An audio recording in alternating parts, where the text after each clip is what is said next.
Hey everyone, Chang here and welcome to my channel. Now, today I want to talk about test taking mindset.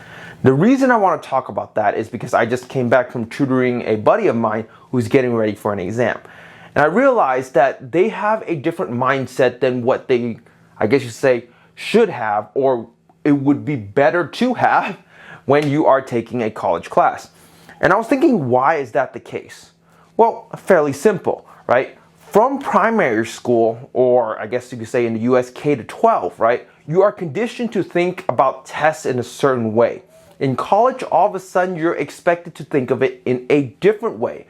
So we're gonna talk about that right now. The first mindset I want you guys to think about is called the absolute test. Now, here's the thing with absolute tests. Understand that basically, it's fairly simple. Out of the total amount of points that is available, depending on the percentage of the points you get, that is your grade. So let's just say standard 100 points. If you get 97, 96 points, then you get an A. If you get 80 something points, you get a B. If you get 70 something points, you get a C, so on and so forth. Now, that's wonderful, that's amazing, and that's usually what we are exposed to K to 12 or primary school. Now, here's the thing. The key is that when you are taking these exams, you are in competition with the exam itself. It doesn't matter how well or how poorly your neighbors do, your classmates do, you are just in competition with the test. Depending on the amount of points you get, that is your grade.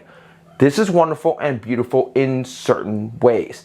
Now, once you get into college, that is slightly different. All of a sudden, that goes out the window. I'm not saying all college classes are not using this. There probably is some, but I feel like it's actually pretty rare.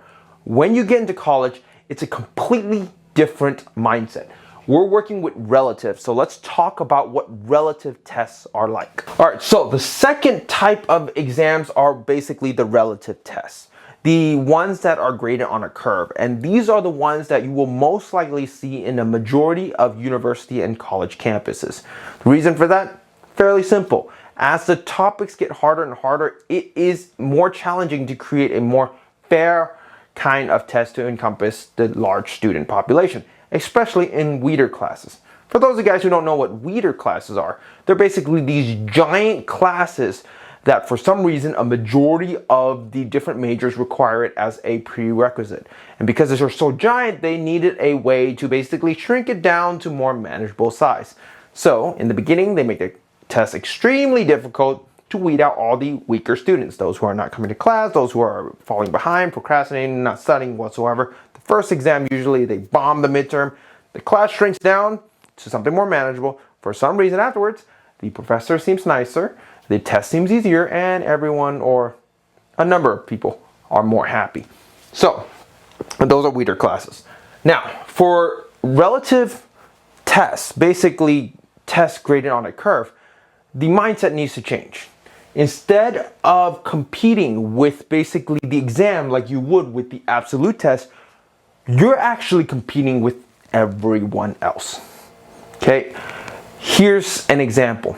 Imagine that a majority of people got 50 points out of 100. Now, normally in an absolute test, that means they failed, which actually they might still fail in a relative test. But for you, for example, if you got 70 points, in an absolute test, that would still just be a C. In a relative test, if everyone else is getting 50 and you get 70, the chance of you getting an A is pretty darn high. So that's the difference. Now, because of that, instead of trying to get everything, total points, and you're competing with everyone else now, you're trying to get as many points as possible. So now that you know these two different exams, let's talk about strategies and how to deal with these types of tests. All right, so let's talk about strategies on dealing with these exams. So the first one is absolute. You're competing with the exam. That means your strategy is try to get everything absolutely perfectly. Understand everything. The reason for that is because while certain instructors may put heavier weight on certain specific topics and stuff, usually it's graded fairly equally. So that means everything is worth about the same points, meaning that you should know everything, right? You should know the common, most occurring kind of problems, but you also need to know the quirky ones, know the different ways you are expected to solve them, know the different formulas, because guess what? That is how you're going to do well on those kind of exam, right? Now, for the relative one, the one, the gradient on the curve, the key is that you never leave anything blank. And of course, that's one of the test taking strategies. I have a whole video of test taking strategies, but not only that, remember that you're thinking differently. Instead of trying to get everything, you're trying to get as many possible points, basically. So you can be more creative in the strategies that you are doing, right? If you know a specific topic is going to show up more, spend more time studying that, right? Maximize the topics that are going to show up. But the key after that is never leave anything blank and put whatever you can on things you don't know. What I mean by that, do everything else the dumb way. Now, instead of trying to get everything correct, which in this one is absolutely perfect, absolute, right? Because you're trying to get the total amount of points.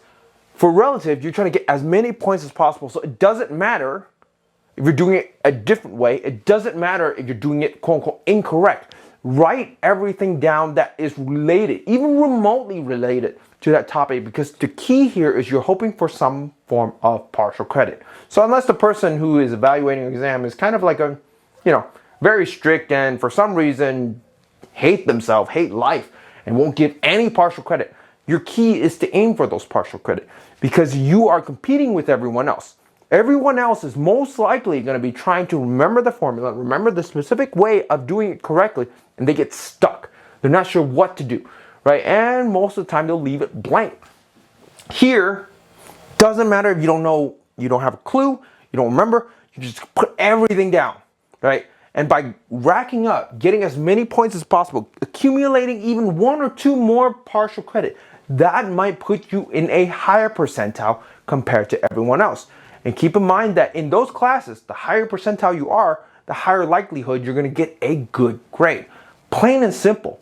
So there you have it, right? It's a different mindset. You're trying to get the maximum amount of points, even though it's a small difference, right? It's the difference that makes the difference. Instead of trying to understand everything, trying to get everything perfectly, you're trying to get as many points as possible. Do whatever it takes to get as many points as possible. Brute force, guess, write whatever you think is necessary. Related, maybe not related, write an essay, doesn't matter. As long as you get those partial credit, as long as you score more than everyone else, you're good to go, right? So take off the pressure. Enjoy your exam, which no one ever does. And, enjoy the rest of whatever you need to do and why you need to take the exam. Who knows? Thank you for watching this video and my little rant on the different test taking mindset. If you haven't already, please like, comment, and subscribe. I will see you in the next video.